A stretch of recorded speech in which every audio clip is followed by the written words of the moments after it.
You don't notice it happening at first. That's the trick. Respect isn't stolen with a single dramatic blow. It's taken in whispers, in gestures so small you don't even register them. A smirk, a dismissive shrug, a silence that lingers too long after your words. These are the microcuts that bleed your authority dry without you realizing it. The world is full of people who know how to pull respect from you the way a pickpocket pulls a wallet, subtle, invisible, leaving you shocked when you finally notice you're empty. Respect is the silent currency of power, and those who understand its theft dominate those who remain blind to it. You were told that if you worked hard, played fair, and treated others with kindness, respect would come naturally. That was a lie, a carefully engineered illusion. The reality is darker. People respect not fairness but force. They respect not kindness but boundaries. They respect not selflessness but the ruthless demonstration that you will not bend. Fairness is a story for the weak. Dominance is the reality of the strong. Think about the last time someone made a joke at your expense in a group. Maybe you laughed along. Maybe you told yourself it was harmless. Yet everyone there saw something you ignored. They saw you surrender a piece of respect. Every chuckle reinforced the hierarchy. The one who made the joke climbed a step higher, while you sank without protest. That's how it works. Slow erosion, not open war. Disrespect tolerated is respect surrendered. The most dangerous thing about this theft is its invisibility. Most people are too polite, too conditioned, too desperate for approval to call it out. They believe that silence keeps the peace, but silence does not keep peace. It keeps you chained. Every time you swallow disrespect, you teach the world to treat you smaller. Predators learn fast, and once they sense weakness, they keep pressing until there's nothing left to take. Predators exist everywhere, at work, in your relationships, in your social circles. They don't need claws or fangs. Their weapons are psychological. A shift in tone that suggests you're beneath them. An interruption that frames your words as unimportant. A dismissal masked as advice. These small acts accumulate until your presence commands no weight. You become a background character in your own life, while others stand in the spotlight, speaking louder with the respect they've stolen from you. Power is never lost in an instant. It is eroded in moments of tolerated disrespect. Why does this happen? Because society has programmed you to think that respect is given freely to all. Schools preach equality, religions glorify humility, media idolizes the nice guy. But none of these systems prepare you for the harsh truth. Respect is a scarce resource, fought for and defended like territory. The illusion of equality is the camouflage of domination. The strong preach it to the weak, not because they believe it, but because it keeps their power unchallenged. Take a look at history. The men who shaped empires, who bent nations to their will, were not celebrated for fairness. They were celebrated for their ability to command fear, loyalty, and obedience. Machiavelli wrote that it is better to be feared than loved if you cannot be both. Why? Because love is conditional, but fear anchors respect. Those who grasp the psychology of power understand that respect must be taken, not requested. Now think of yourself in the modern jungle, your office, your relationships, your friendships. Every conversation is a negotiation of status, whether you admit it or not. The one who interrupts is asserting dominance. The one who takes the larger share of attention is consuming respect. The one who stays silent when slighted is confirming their lower position. And while you're lost in the illusion that everyone is equal, others are climbing above you. Every interaction is a battlefield, and respect is the prize. You've probably wondered why certain people command attention when they walk into a room, while others fade into the background no matter what they say. It's not chance. It's not charisma alone. It's the result of hundreds of moments where they refused to surrender respect. They cut off manipulations before they grew roots. They made silence heavy, not submissive. They showed teeth when tested. Meanwhile, the background characters smiled, laughed, and accepted their place. Respect accumulates like compound interest. So does disrespect. The tragedy is that most men don't even realize they're bleeding. They think they're playing fair, being kind, or keeping harmony. They don't see that manipulators are tallying up every concession, every silence, every joke they let slide. When the final balance is drawn, they wonder why no one listens to them, why no one fears disappointing them, why no one prioritizes their presence. The answer is simple. You trained the world to disrespect you. The first truth you must accept is brutal but liberating. Respect is not your birthright. It doesn't matter if you're smart, hardworking, or well-meaning. None of that earns respect. Respect must be fought for, defended, and projected. If you fail to guard it, someone else will take it. Respect is stolen because you allow it to be. You may tell yourself that ignoring subtle slights makes you the bigger person. But ask yourself, bigger in whose eyes? Certainly not in the eyes of those watching. They don't see nobility, they see weakness. They don't see maturity, they see vulnerability. And predators never waste time hesitating. Once they sense blood, they attack until nothing is left. Strength is respected, weakness is exploited. There are people who specialize in this theft. They aren't random bullies, they're skilled predators in the social jungle. They push boundaries slowly, testing for resistance. They mock lightly, interrupt casually, demand small favors. If you resist, they retreat. If you submit, they escalate. By the time you notice, you're carrying the weight of their dominance, and they're standing taller on the respect you gave away. Manipulators do not steal. They invite you to hand over your power. You must begin to see these moments for what they are. Not jokes, not harmless gestures, not social quirks, but battles for dominance. That sarcastic comment from a colleague isn't random. It's a test. That friend who never listens to you but demands your attention isn't busy. They're extracting status. That partner who dismisses your needs while insisting on theirs isn't clueless. They're feeding on your compliance. Every act of disrespect is a transaction of power. The frightening part is how much you've already lost. Think of the times you've bitten your tongue, laughed at your own expense, stayed silent when someone interrupted, agreed when you disagreed, tolerated lateness, excused broken promises. Each of those moments was a theft. Each time someone took a slice of your respect and added it to their own pile. No one keeps score consciously, but unconsciously the hierarchy shifts. You know it, they know it, everyone watching knows it.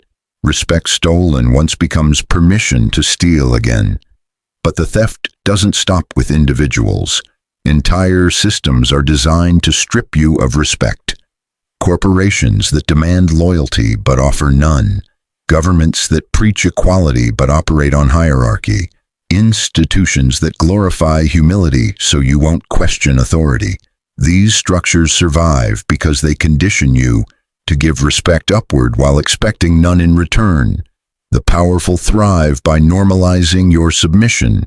And this is where you must confront the harshest truth. If you do not protect your respect, no one else will. There is no justice in the jungle. There is no fairness in the arena of power. There is only the constant push and pull of dominance. Respect is war disguised as civility. If you want to stop losing, you must learn to see the theft. Train your eyes to notice the smirks, the dismissals, the interruptions, the tone shifts. Pay attention to the subtle ways people lower your status in a group. Understand that these are not coincidences, they are power moves. Once you see the game, you can no longer pretend it doesn't exist. Awareness is the first weapon in the arsenal of dominance.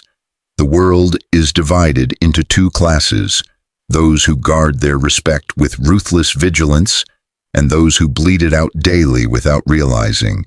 The former rise, the latter sink.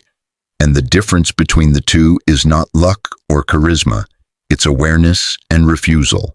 Awareness to see the theft, refusal to allow it. The moment you refuse to tolerate disrespect is the moment you step onto the path of power. From the moment you were born, the chains were already being forged. Not chains of iron, but chains of thought, habits, and beliefs. They told you that being obedient would make you loved, that being agreeable would make you respected, that bending would keep you safe. What they didn't tell you was that every time you bent, someone else stood taller. Obedience is the mask of control, and those who wear it the longest forget what freedom feels like. Your earliest memories are full of authority figures teaching you to shrink. Parents, teachers, priests, they told you to listen, to obey, to respect everyone without condition. At the dinner table, you were silenced when adults spoke. In classrooms, you raised your hand for permission to use your own voice. At church or mosque, you were reminded that humility is divine, that pride is sin. These lessons weren't harmless traditions, they were programming. From the start, you were trained to confuse submission with virtue. Think about school. You weren't rewarded for creativity or defiance. You were rewarded for compliance. Sit still, memorize, regurgitate. The students who asked questions that shook the system were labeled troublemakers, punished, humiliated. Those who conformed were given grades, praise, and approval. Education became indoctrination, teaching you not how to think, but how to obey. Even outside of classrooms, the programming continued. Fairy tales glorified the humble hero, the one who waited to be chosen. Movies celebrated the sacrifice of the nice guy, the one who gives everything and asks for nothing. Religion promised heavenly rewards if you bore earthly disrespect with a smile. The constant message was clear: do not resist, do not fight, do not demand. Obedience was painted as noble, while ruthlessness was condemned as evil. But the men who shaped the world, the emperors, the conquerors, the moguls, followed none of these rules. Morality was taught to the masses as a leash, while power was practiced by the rulers as a weapon. Why does this matter? Because respect is stolen in the gap between belief and reality. You were taught to believe in fairness, kindness, and patience, but the reality is that predators thrive on those who live by those illusions. When you believe everyone is equal, you lower your guard. When you believe kindness is always returned, you leave yourself exposed. When you believe patience will be rewarded, you allow exploitation to continue unchecked. The weak live in illusions. The strong weaponize them. Consider how obedience works in the adult world. At work, your boss commands respect not because they earned it, but because the system conditioned you to give it automatically. You don't question orders, you don't push back on disrespect. You swallow your words because the chains of childhood still rattle in your mind. Meanwhile, the people who challenge authority, who bend rules, who refuse to kneel, those are the ones who rise. They are promoted, feared, admired, and yet you cling to the belief that obedience makes you safe. But safety is the cage of the powerless. Look deeper into how media reinforces this. In movies, the ruthless character is often punished in the end. The villain who gets what he deserves. The loyal servant is celebrated. The self-sacrificing friend is honored. The submissive partner is portrayed as pure. But real life does not follow scripts written by moralists. In reality, the ruthless often thrive. The self-sacrificing are forgotten, and the submissive are trampled. Stories teach you how to be prey. Reality rewards those who dare to be predators. Psychology confirms this. Look at the famous obedience experiments by Stanley Milgram. Ordinary people trained to obey authority were willing to administer what they believed were lethal electric shocks to strangers simply because a man in a lab coat told them to. They felt uncomfortable, they protested, but they obeyed. Why? Because from childhood they had been programmed to prioritize authority over conscience, obedience over respect for themselves. Obedience turns men into tools, and tools are used until they break. This programming seeps into every corner of life. In relationships, you're told to give endlessly, to compromise, to always put the other person first. But what happens when you do? You train your partner to devalue you. You show them that your needs are negotiable, that your boundaries are soft, that you will tolerate disrespect if it keeps the peace. Over time, your partner stops respecting you not out of malice, but because you trained them to. The more you give without demand, the more invisible you become. Think of how many times you've handed over respect voluntarily without even realizing it.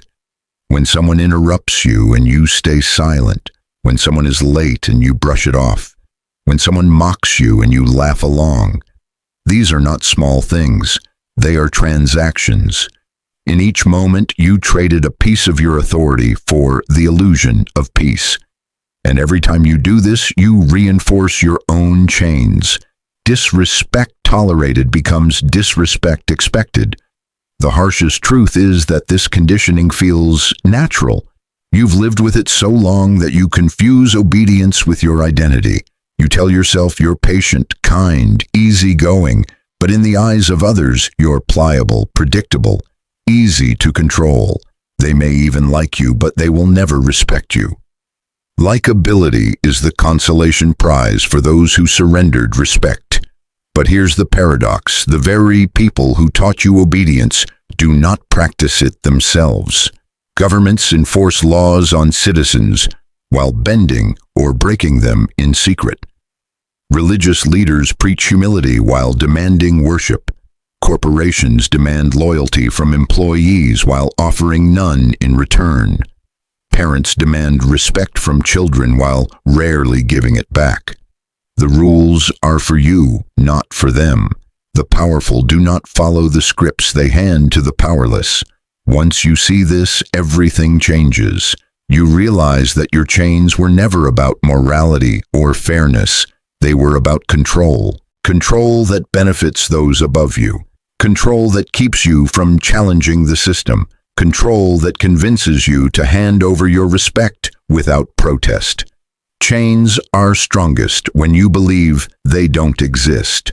The question is, how long will you keep obeying? How long will you keep handing over pieces of your authority, convincing yourself that patience and humility will eventually pay off? Because they won't. The world doesn't reward obedience. It rewards dominance. It rewards those who protect their boundaries with fire, who refuse to be silenced, who command attention rather than begging for it. Respect flows to those who demand it, not those who wait for it. They say power is about position, about titles, about the seat you occupy at the table. But the truth is far darker. Power is about perception. It is not the chair you sit on. It is the weight others feel when you walk into the room. And that weight is not granted. It is taken. It is cultivated. It is sharpened like a blade until it cuts through the illusions that bind ordinary men. Most people never realize how easily their respect can be stripped away, not by violence, not by strength, but by subtle manipulations that leave them naked in front of predators.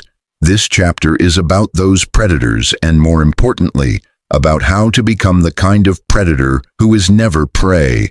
Think about the moments in your life when someone disrespected you, a boss who dismissed your ideas in a meeting, a friend who mocked you in front of others, a stranger who cut you down with a glance that made you feel small. In those moments, you felt your confidence evaporate. You told yourself you would not let it happen again. But it did, again and again, and each time you lost a little more ground. That is the invisible theft of respect. It doesn't happen all at once. It happens in small surgical cuts that bleed you of your dignity until you are empty. Weakness is not stolen, it is surrendered. The predators understand this. They know that respect is not earned in the way schoolteachers once told you. Respect is taken by force, not of the body, but of the mind. It is taken when you project certainty while others hesitate. It is taken when you refuse to apologize for your existence. It is taken when you stand so firmly in your truth that others feel theirs collapse in your presence. Respect belongs to the ruthless. Consider the chessboard. A pawn that hesitates is crushed without ceremony, but a pawn that advances with intent, with the silent threat of becoming something greater, shifts the entire game. Most people live as pawns. They wait for permission. They beg for recognition.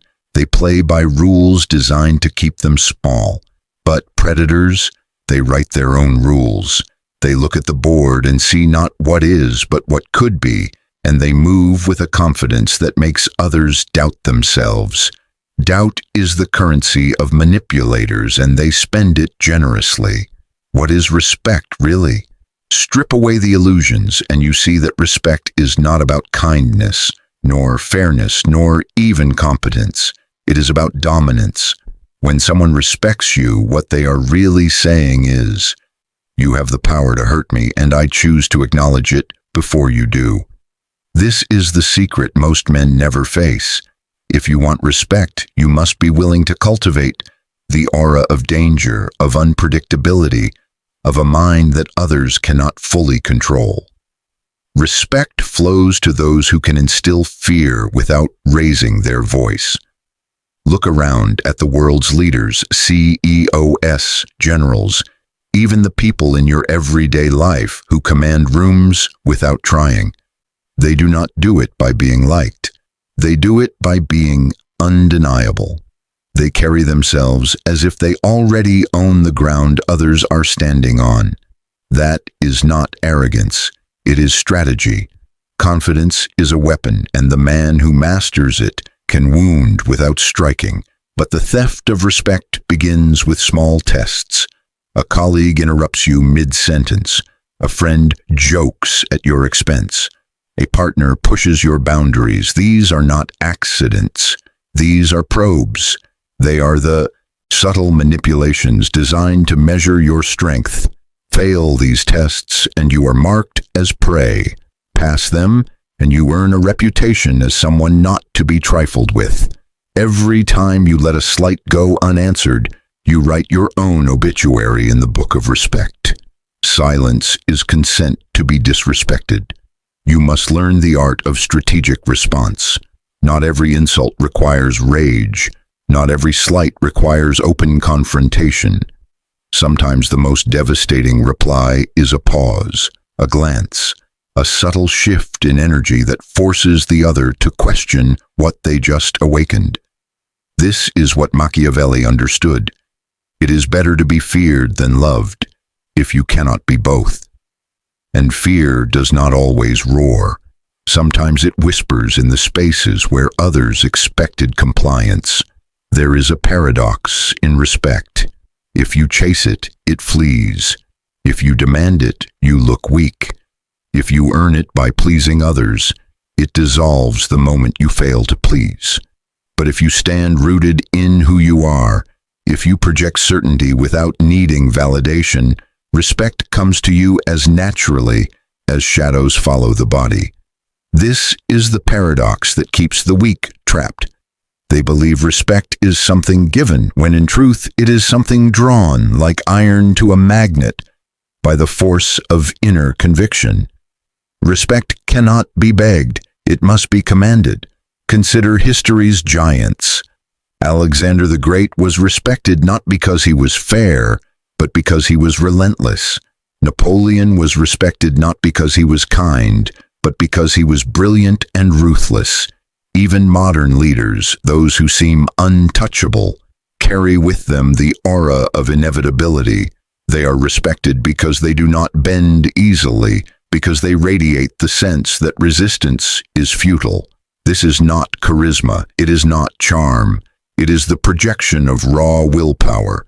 The world bows to those who refuse to kneel, and yet respect is fragile. It can be lost faster than it is gained. One moment of weakness, one public failure to hold your ground, and the vultures descend. The manipulator who studies you waits for this crack, this hesitation, this stumble, and when it comes, they do not hesitate to seize it. This is why your mindset must be fortified. You cannot afford to be careless with your presence. Every interaction is a battlefield, and every glance, every word, every silence is either a weapon or a wound. Respect is war disguised as conversation. Think of the people in your life who drain you, the ones who make you doubt yourself, who undermine you with a smile, who exploit your kindness. They are not innocent. They are playing their game. And if you do not recognize it, you are already losing. They will chip away at your self-image until you look in the mirror and see a man stripped of his own authority. To reclaim your respect, you must stop being passive. You must awaken the ruthless part of yourself that says, no more. The moment you stop tolerating disrespect, you become dangerous. Power is not maintained by accident. It is preserved through vigilance, precision, and an unshakable understanding of human weakness. Every empire that crumbled did so not because of outside invasion, but because of internal softness, because those at the top grew comfortable, distracted, sentimental. Ruthlessness is the shield that protects dominance. Without it, your castle has open gates, and smiling enemies walk right in. Most people imagine ruthlessness as cruelty, as loud acts of violence, as domination painted in red. But true ruthlessness is far quieter, far more surgical. It is the ability to cut ties without hesitation when they no longer serve you. It is the discipline to walk away from what is comfortable in pursuit of what is necessary. It is the refusal to allow guilt, pity, or weakness to guide your decisions. Sentimentality is the chain that strangles kings.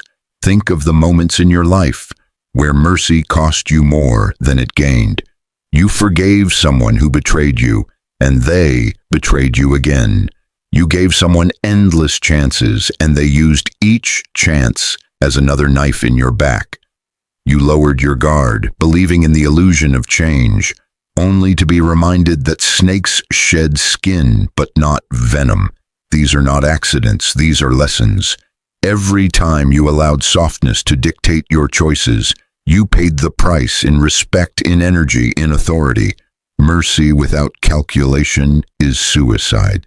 To be ruthless does not mean to be heartless.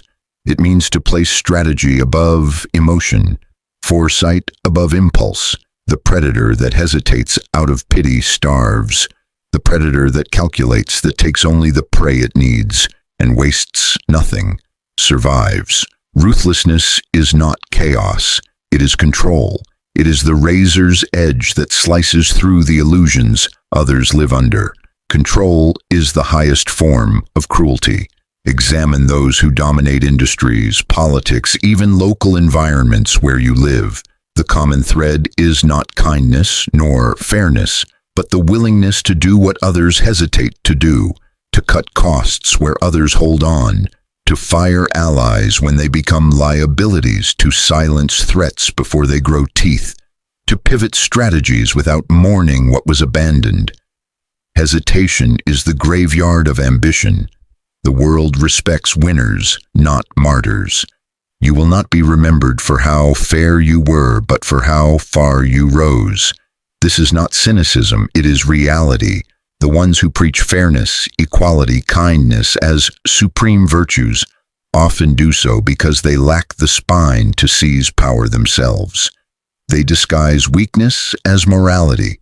They want you to play by rules they invented, rules that keep you restrained while they feast. Morality is a leash, and the strong decide who wears it. You may feel resistance as you read this, a voice inside whispering, "But isn't ruthlessness wrong? Doesn't it make me a bad person?" That voice was programmed into you. It is the residue of years of conditioning designed to make you compliant, docile, harmless. Society cannot function if too many men awaken to their potential for ruthlessness. Because if they did, they would stop being exploited. They would stop bending under fake obligations. They would stop tolerating disrespect. And the current order would collapse. Obedience is manufactured. Rebellion is natural. To reclaim your respect, you must unlearn the lie that strength is cruelty. Strength is clarity. It is the ability to see through manipulation, to act decisively when others tremble, to stand firm when others bend. Weak men believe strength is evil because it exposes their fragility. They hide behind moral posturing while secretly envying those who have the courage to do what they cannot. Weakness hates strength because it cannot imitate it. There is also a psychological dimension to ruthlessness. When others sense that you are willing to walk away, to cut them off, to destroy opportunities that no longer serve you, they treat you with a different kind of respect. They know you cannot be controlled. They know you cannot be guilted into submission. They know you are dangerous because your emotions are not chains, they are tools. And in that moment, you gain leverage. Leverage belongs to those who can detach. Detachment is not apathy, it is mastery. When you can feel emotions but not be ruled by them, you become untouchable. People try to guilt you and you smile. They try to shame you and you stare through them. They try to tempt you and you decline without hesitation. That calm, that certainty, that refusal to be moved by cheap tricks terrifies manipulators because manipulators thrive on emotional reaction. They cannot operate in the presence of stillness. Calmness is the loudest form of power. Think of a ruthless commander before battle. His soldiers look to him not for softness, but for certainty. If he hesitates, they crumble. If he wavers, they flee. But if he stands firm, if he radiates the quiet ruthlessness of a man who has already accepted what must be done, his men will march into hell behind him. That is the aura you must cultivate in your daily life. People must feel that you will not break, that you will not hesitate, that you will not be moved by weakness. Certainty bends the will of others. You must also understand that ruthlessness is not just about cutting others off. It is about cutting parts of yourself. Comfort, laziness, self-doubt. These are parasites that live inside you. To be ruthless is to kill them daily, to rip out excuses by the root, to destroy the parts of you that whisper, "Rest, you've done enough." You have not done enough. Not until you stand where you are meant to stand. Not until your presence is undeniable. Self-mastery is the first act of ruthlessness. And here lies the paradox. The more ruthless you are with yourself, the less you need to be openly ruthless with others. Because your discipline radiates, people feel it. They sense that you are not like them, that you are sharper, harder, colder where it matters. They test you once, maybe twice, and then they stop. They learn that their games do not work on you. They retreat. Respect follows. Discipline is invisible intimidation.